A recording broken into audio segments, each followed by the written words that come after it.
Pregunta importante del día de hoy: ¿cómo protegemos nuestras computadoras personales o empresariales de esas amenazas que existen en Internet o en cualquier punto de la red? Hablamos de Roaming Client. Algo importante que ofrece Umbrella y cómo funciona. En este caso es un cliente de DNS muy liviano, he de decir. ¿Por qué muy liviano? No estamos almacenando información en caché de esos requests y responses que tenemos de esta información de DNS. Puede correr sobre Windows o sobre Mac. Ahorita hablamos de cómo funciona. Algo importante a mencionar es que no es un VPN client ni tampoco un antivirus local. En el caso, por ejemplo, de que nosotros abandonamos la red corporativa, posiblemente tengamos esa vulnerabilidad de esos, vamos a decir, a nivel de DNS, que sabemos que es una protección o más bien una comunicación infravalorada en donde no le ponemos mucha atención.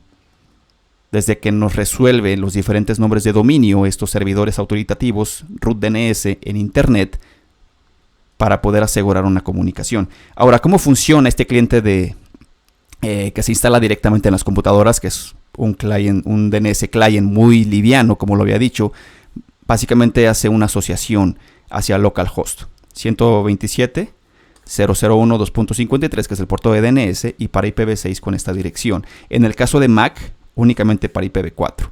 Entonces este binding nos va a permitir poder setear, poder configurar un DNS exclusivo, un servidor de DNS exclusivo para cada red en donde nosotros nos conectamos. Por eso lo comentaba, no necesito estar conectado a una red corporativa. Yo puedo estar en una red de café, en una red de un hotel, en una casa, donde sea, y yo puedo tener esta seguridad embebida de esos requests que yo mando o de esos queries que yo mando encriptados y autenticados a los diferentes servidores en data centers donde está Umbrella.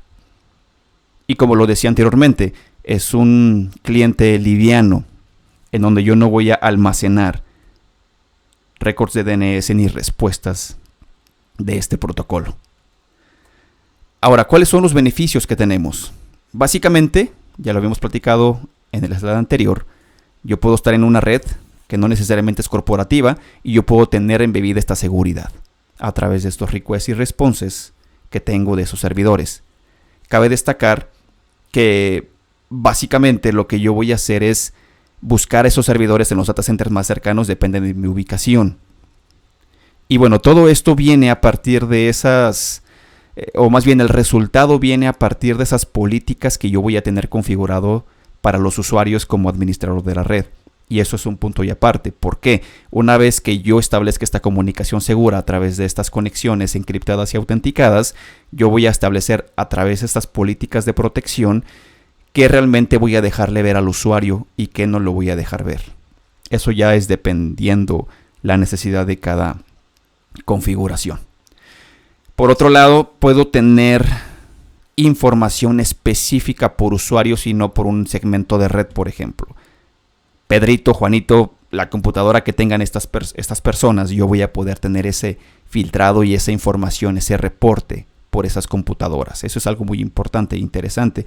Y por último, el User Identity, que es básicamente yo puedo tener esa integración con un directorio activo en donde yo voy a establecer diferentes reglas y diferente tipo de grupos para obtener información de estos usuarios que están visitando X página o X recurso.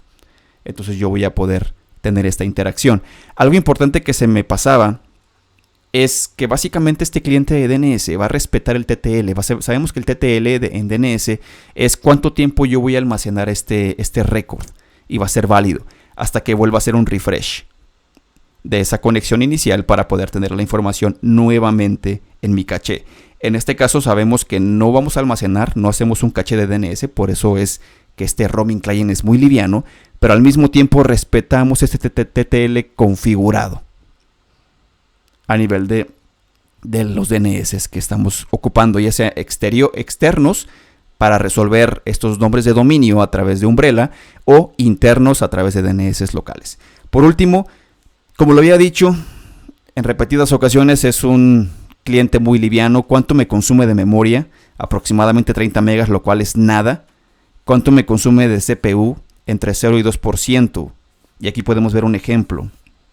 de realmente cuando una vez que yo instalo este cliente de DNS y que yo estoy haciendo cientos o miles de no de traducciones, sino de resoluciones de manera constante, realmente no debería de sobrepasar estos porcentajes que yo tengo acá. ¿Y cuál es el espacio en disco? Alrededor de 7 megas o incluso hasta 10 megas. Ahora, si logramos detectar que este tipo de servicio, este tipo de instalación ya operando en una red, vamos a decir, corporativa o incluso personal, y rebase estas cantidades, es importante reportarlo y levantar algún ticket, ya sea con tu administrador de red o incluso ver de qué manera nos está afectando, que no debería, la instalación de este roaming client en la computadora personal o incluso empresarial.